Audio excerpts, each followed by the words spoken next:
اعوذ باللہ من الشیطان الرجیم بسم اللہ الرحمن الرحیم اللہم صلی علی سیدنا و مولانا محمد وعلی آلہ واصحابہ وبارک وسلم وصلی علیہ۔ السلام علیکم ناظرین، پروگرام عالم آن لائن کے ساتھ عامر لیاقت حسین حاضر خدمت ہے۔ سمجھ میں نہیں آتا کہ بات کہاں سے شروع کی جائے۔ میں تو ناظرین محترم رجب المرجب کے اس مبارک مہینے میں بیج بونے کی خاطر مدینہ منورہ گیا تھا، کیونکہ اس مہینے بیج بوئے جاتے ہیں، شعبان المعظم میں ان کی آبیاری کی جاتی ہے اور رمضان المبارک میں فصل کاٹی جاتی ہے، تاکہ ایمان کی لہلہاتی کھیتی اسی طرح سے لہلہاتی رہے۔ اور پیچھے نہ جانے کیا کچھ ہو گیا۔ مسئلہ یہ ہے کہ دنیا میں کسی بھی لوہے کو کوئی نقصان نہیں پہنچا سکتا، لیکن اس کا اپنا زنگ وہ اسے نقصان پہنچا دیتا ہے۔ اسی طرح کسی بھی انسان کو کوئی بھی نقصان نہیں پہنچا سکتا، لیکن اس کا اپنا ذہن اسے نقصان پہنچا دیتا ہے۔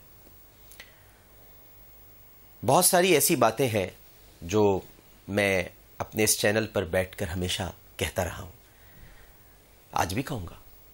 مجھے اس سے کبھی کوئی غرض نہیں رہی ہے کہ نوکری رہے یا نہ رہے۔ رزق کا مالک اللہ تعالیٰ ہے، وہی رازق ہے، وہی رزاق ہے، ہم سب مرزوق ہیں، لہٰذا جہاں اس نے رزق رکھا ہے وہاں سے رزق مل جائے گا۔ اس کی فکر نہیں کرنی چاہیے، فکر آخرت کی کرنی چاہیے، فکر سچ بولنے کی کرنی چاہیے، اس میں کوئی پریشانی نہیں ہونی چاہیے۔ اور میں ہمیشہ یہ کہتا رہا کہ یہ جتنے مارننگ شوز ہیں، صبح سے جو ٹھمکے لگنے شروع ہوتے ہیں اور جو رقص و سرود کی محفلیں، اور یہ ایک جگہ نہیں ہوتی تھی، یہ سب جگہ ہوتا ہے، ہمارے یہاں زیادہ ہو رہا تھا، اور میں ہمیشہ اس پر آواز بلند کرتا رہا۔ انعام گھر شروع ہی اس لیے کیا تھا تاکہ لوگوں کو یہ بتلایا جائے کہ فیملی انٹرٹینمنٹ کیا ہوتی ہے، خاندان کے ساتھ تفریح کس کو کہتے ہیں۔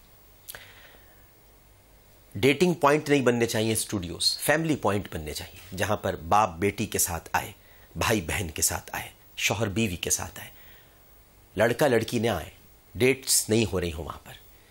اور پروگرام کے دوران ان باتوں کا بھی خیال رکھا جائے کہ جب ہم کوئی گیم کھیل رہے ہیں تو اس میں بھی بہن بھائی یا تو بلائیں یا بہنیں بلائی جائیں، فیملی کے لوگ، یعنی ایک خاندانی تفریح جس کو کہا جائے۔ لیکن مارننگ شوز میں ایسا نہیں ہو رہا تھا۔ ایک مادر پدر آزادی تھی، جس کے منہ میں جو آیا جیسا آیا کہہ دیا۔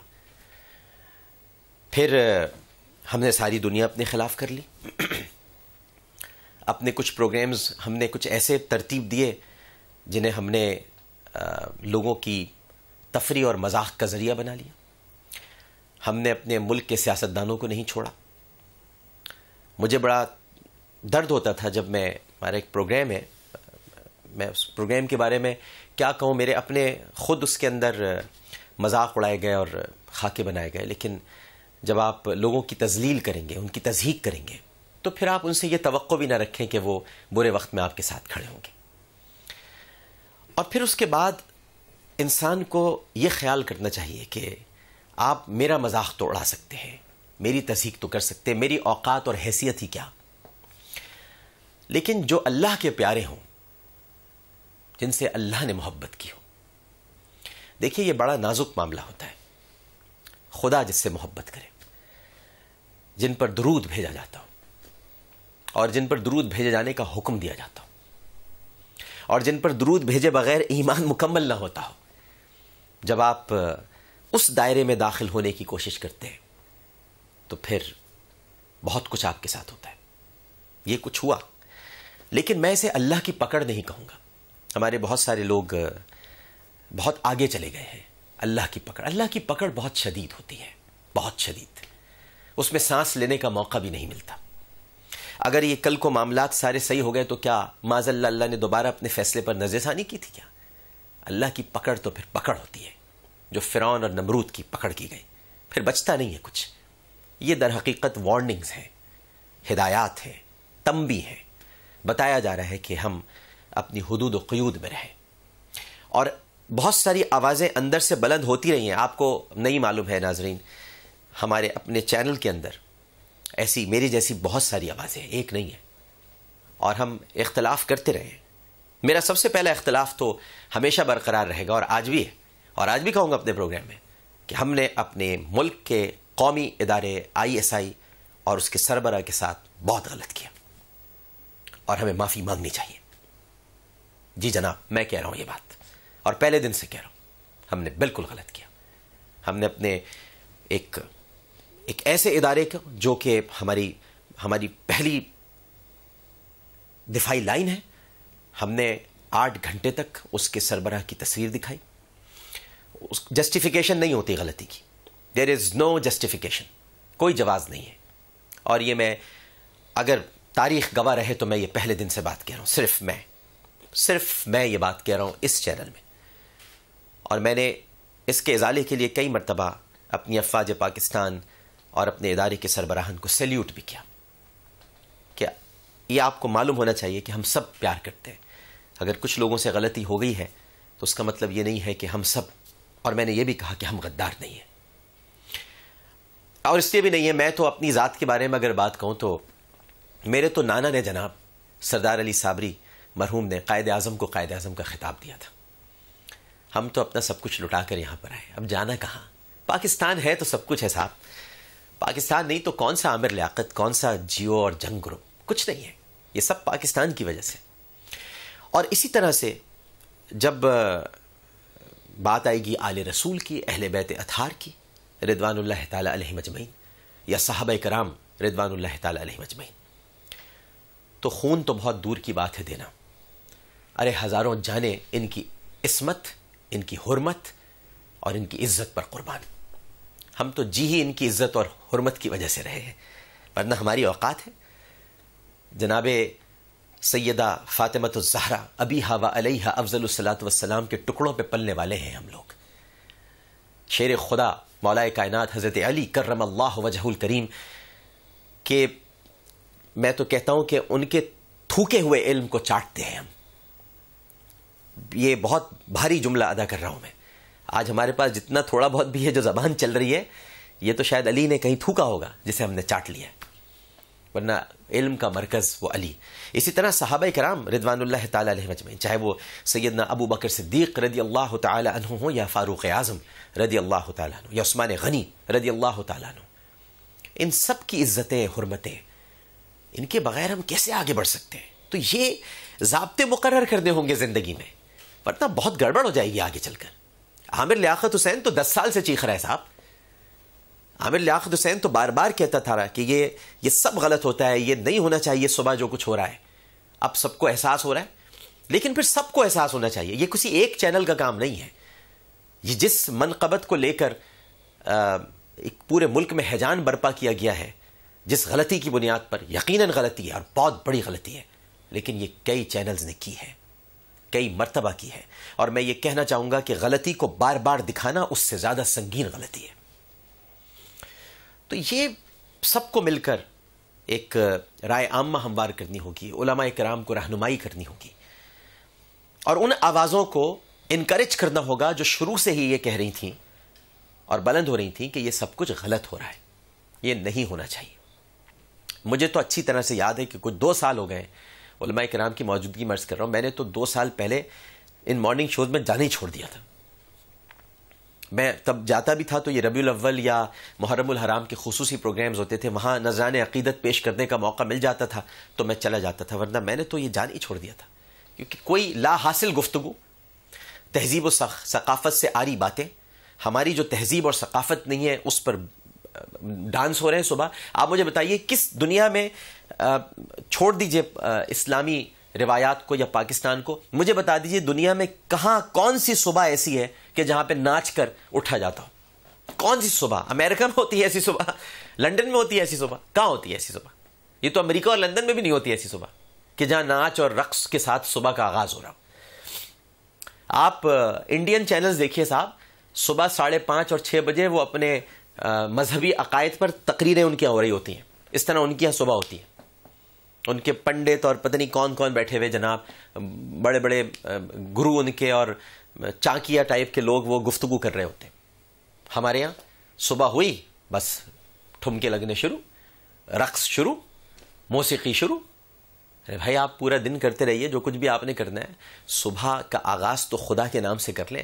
ارے ہمارے گھر میں ہماری امی مرحومہ سکھایا کرتی تھی، دعا ہے یہ بھی علماء کرام سے میں آپ کو بتا دوں گا، رات کو سونے کی بھی دعا ہے اور صبح اٹھنے کی بھی دعا ہے. اب تو لوگوں کو یاد بھی نہیں رہی ہوگی. اللہ تعالیٰ سلاتا بھی ہے اور اٹھاتا بھی ہے، تو اس کا شکر ادا کیا جاتا ہے، سلاتے وقت بھی اور اٹھاتے وقت بھی. لیکن ہم وہ شکر ادا نہیں کرتے.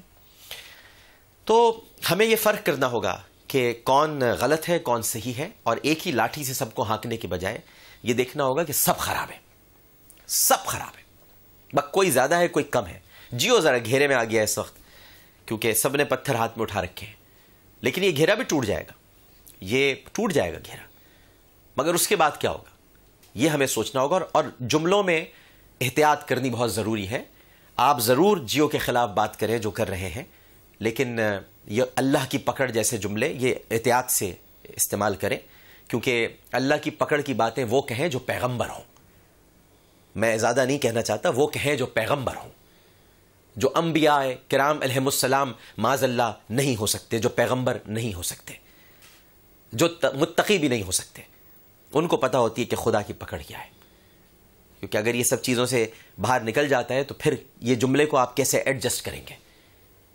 لہٰذا ہم سب کو یہ سوچنا چاہیے کہ یہ وقت رہنمائی کا ہے، یہ لیڈر بننے کا وقت ہے، گیدڑ بننے کا وقت نہیں ہے. آگے بڑھ کر اگر ادارے میں سے سب اچھے لوگ نکل گئے تو پھر رہنمائی کوئی نہیں کر سکے گا. یہاں پر درست کرنا ہے چیزوں کو. پاکستان کا سب سے بڑا چینل ہے، پاکستان کا سب سے بڑا گروپ ہے، لہٰذا یہاں جو چیزیں غلط ہو رہی ہیں ان کو درست کرنا بہت ضروری ہے، اور وہ سب کی رہنمائی کے بغیر نہیں ہو سکتا. میں تو آج بھی مطالبہ کرتا ہوں، اپنے چینل سے بھی مطالبہ کرتا ہوں کہ پوری ٹیم کو معطل کرنے کے بجائے فارغ کیا جائے، مارننگ شوز ہی بند کیے جائیں. سارے چینلز پہ مارننگ شوز بند ہونے چاہیے، صرف جیو پر ہی نہیں بلکہ سب جگہ پر. اور اس وقت تک یہ مارننگ شوز بند ہونے چاہیے جب تک ایک ضابط اخلاق مرتب نہ کیا جائے کہ صبح ہم ناظرین کو کیا دکھانا چاہتے ہیں. پہلے ہم یہ طے کریں، اس کے بعد پھر ہم مارننگ شوز کا آغاز کریں. آپ لوگوں کی کالز دیں گے پروگرام میں، یہی سب کچھ ظاہر ہے کہ باتیں ہو رہی ہیں، اور مجھے یہ باتیں آپ سے کہنی تھی. میرے دل میں یہ بہت کسک تھی، اور میں وہاں احد کی پہاڑی پر، جبل احد پر تڑپ رہا تھا میں کہ یہ. اور میں نے وہاں معافیاں مانگی تو کسی نے کہا کہ مکے اور مدینے سے رو رو کے معافیاں مانگی جا رہی ہیں. ارے صاحب، مکے اور مدینے سے بہتر مقام کون سا ہے معافی مانگنے کا؟ وہیں تو رو رو کے معافی مانگی جاتی ہے. یہ نہیں پتا آپ کو؟ مت ماری گئی ہے، کہا ہے کہ مولانا ہے آپ. مکے اور مدینے میں ہی تو معافی مانگی جاتی ہے حضور. اور جب میں سب کی طرف سے سلام پیش کر سکتا ہوں، سب کی طرف سے دعائیں کر سکتا ہوں، تو سب کی طرف سے معافی بھی مانگ سکتا ہوں. جب آپ سب لوگ مجھے کہتے ہیں نا ہمارا سلام پیش کر دینا، ہمارا سلام پیش کر دینا، ہمارے لیے دعا کر دینا، ہمارے لیے دعا کر دینا، تو یہ بھی کہا کریں ہماری طرف سے معافی مانگ لینا. معافی بھی مانگی جا سکتی ہے، کیونکہ ہمارے نبی نے ہمیں پہلا درس معافی مانگنے کا سکھایا، استغفار. اور استغفار کرنا چاہیے. جیسے ہی پتہ چلے کہ غلطی ہوئی ہے فوراً استغفار کرنا چاہیے. بلکہ غلطی کیا ہوئی ہے پتہ چلے، میں تو کہتا ہوں ہر وقت استغفار کرنا چاہیے. ہم تو ہیں خطا کے پتلے. ہمارے آقا کریم صلی اللہ علیہ وآلہ وسلم جو معصوم عن الخطا ہیں، وہ 70 مرتبہ استغفار کرتے ہیں ہماری تعلیم کے لیے، تاکہ ہم سیکھ لیں. تو میں نے وہاں جب یہ سب کچھ محسوس کیا تو میں تو روضہ رسول پر بھی گیا، وہاں پہ بھی میں نے بارگاہ اقدس میں سر جھکا کر معافی مانگی. جبل احد کوئی معمولی جگہ نہیں ہے. سید الشہداء حضرت حمزہ بن عبد المطلب رضی اللہ تعالی عنہ اور 70 شہید وہاں پر آرام فرما ہیں اور سماعت فرماتے ہیں. بڑے بڑے بزرگوں کو وہاں سے جواب ملا ہے. جب انہوں نے کہا السلام علیکم، السلام علیکہ یا عم رسول اللہ صلی اللہ علیہ وآلہ وسلم، تو علیک السلام کی آوازیں آئی ہیں. یہ بزرگوں کو آتی ہیں. یہ سید الشہداء اور شہداء احد اور وہاں ذوالفقار اتری تھی. بہت بڑا میدان ہے، بہت بڑی جگہ ہے. تو وہاں بھی ہم نے معافی مانگی. لیکن ظاہر ہے کہ جب دلوں میں گرد و غبار آ جائے تو پھر کسی کی کوئی بات اچھی نہیں لگتی، بلکہ ہر چیز تنقید نظر آتی ہے. ہر چیز پر تنقید کرنا ضروری ہو جاتا ہے. اور اپنے آپ کو جب انسان صحیح سمجھنے لگے، کامل سمجھنے لگے، متقی تقوی والا سمجھنے لگے، تو پھر ہر آدمی غلط دکھائی دیتا ہے. ایک چھوٹا سا وقفہ لینے کے لیے جا رہے ہیں. وقفے کے بعد جب حاضر ہوں گے تو ہمارے ساتھ تشریف فرمائیں ناظم تعلیم و تبلیغ جماعت اہل سنت سندھ، سربراہ ضیائی ریسرچ لائبریری علامہ نسیم احمد صدیقی صاحب، اور ان کے ساتھ تشریف فرما ہے زہرا اکیڈمی اور باب العلم دار التحقیق سے وابستہ جنرل سیکریٹری کراچی ڈویژن شیعہ علماء کونسل علامہ فیاض متھری صاحب تھوڑی دیر میں ہمیں ٹیلی فون لائن پر ہمارے ساتھ ہوں گے امیر مرکزی جمعیت اہل حدیث پاکستان سینیٹر علامہ ساجد میر صاحب. لیکن پہلے ایک وقفہ. السلام علیکم ورحمۃ اللہ.